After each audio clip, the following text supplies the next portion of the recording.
God for the assurance of His love and that I have daily His leading and guidance. I am very busy with my writing, so this is what Mrs. White was doing at this time. Early and late, I am writing out the matters that the Lord opens before me. The burden of my work is to prepare a people to stand in the day of the Lord. So, this is not only Mrs. White's work. This is everybody's work. To prepare a people to stand in the day of the Lord. The promise of Christ is sure. The time is not long. We must work and watch and wait for the Lord Jesus. We are called upon to be steadfast and movable, always abounding in the work of the Lord. All our hopes have their foundation in Christ. So, there are words that caught my eye just now. Steadfast and unmovable. What does this tell you? What do these words tell you? Steadfast and unmovable. It means being sealed. Being sealed by God.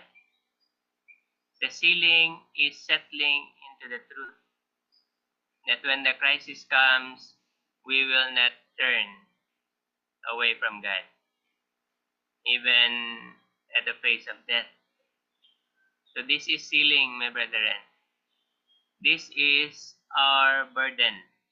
This is our work.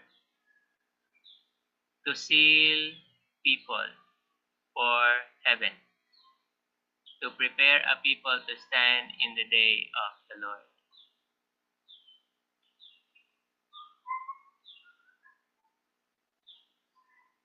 In 10 MR 214, paragraph 2, individually and as a people, we have a most solemn work before us. There is a daily preparation of heart and mind to be gained in order that we may be fitted to work out the purposes of God for us. So, we must be prepared also for the work that God has given us, for saving souls. We must prepare ourselves also. Let us remember that we cannot give that which we do not have. So we must learn of Christ first so that we can teach others. The perils of the last days are upon us, and at this time we are each determining what our destiny for eternity shall be. So every day we are actually cementing or choosing our destiny. Every day. When we do things against Christ, against God, then we are going to hell. We are choosing hell. If we are striving to obey God, then we are choosing to go to heaven. That is happening every day, every hour, every moment. We are choosing our destiny. Individually, we are to form characters that will stand the test of judgment. Like my example, the illustration that I showed earlier. While we are driving, especially here in the Philippines, a lot of drivers are really rude. They insert from the left and from the right. How will we react? How will we react? We are being tested. We are being judged. So, will we flare up also? Or we just keep calm? That's just an illustration, and that's just a part of our daily life. Individually, we are to give in the church where we are an example of faithfulness and consecration, especially for those who are newly converted to the truth. We must be an example to them. or else we become the stumbling blocks. We become the reason why people become offended. The ministry of the word is designed to prepare a people to stand in the times of temptation in which we live. So, if we want to be prepared to face temptations, we must be participating or become co-workers with God in the ministry of the word. It will help us be prepared for what is coming.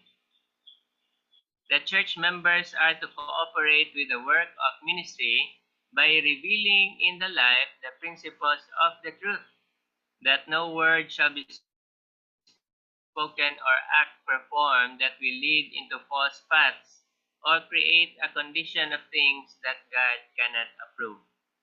So there's a quotation that says, the minister preach the principles, but it is the duty of the members to live those principles in their daily lives.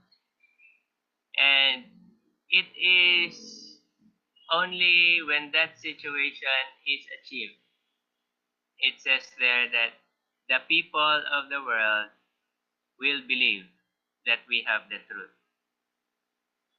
We must live the truth in order for the people who does not know it to know and to understand that we have the truth and that God sent Christ to save souls.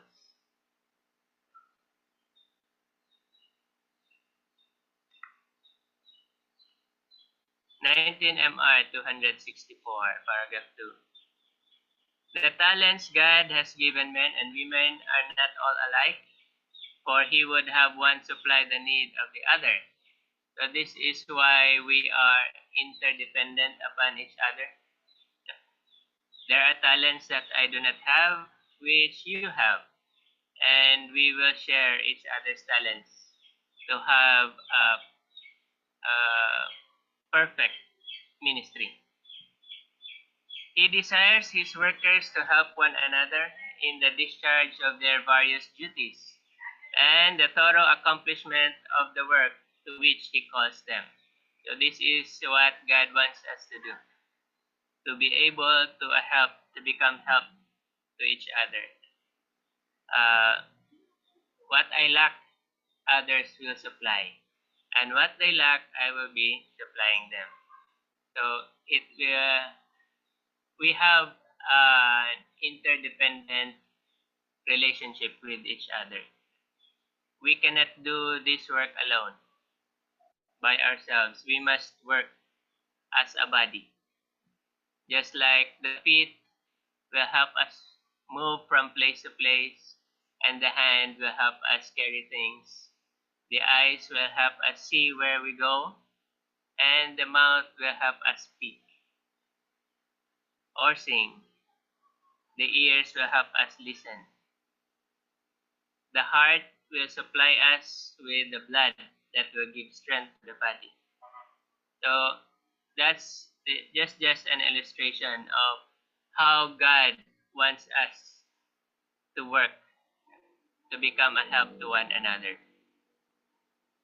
It is only as we follow Christ with fidelity that we can do the work essential to be done to prepare a people to meet their Lord. If we do not follow Christ faithfully, then time may come that Christ may choose another group to work for him. So let us make sure that we follow Christ faithfully with fidelity, that we may be able to do the work that needs to be done, and that is to prepare a people to meet our Lord. The more men pray and believe and follow the directions of the Lord, the more perfectly will they use their talents in the accomplishment of his work. Men may accept a form of religion, but if pride, selfishness, and self-indulgence unite them with the world and its pleasures and amusements, their religion makes them worse instead of better. So We may know the truth, but if that doesn't make us a separate people from the world, then we are only worsening our case before God. Why? It says here, for they travel the broad road with a false sense of religious security. He that will come after me, Christ declared, let him deny himself and take up his cross daily and follow me. So, what we discussed, we have a work to do, and that is to prepare a people.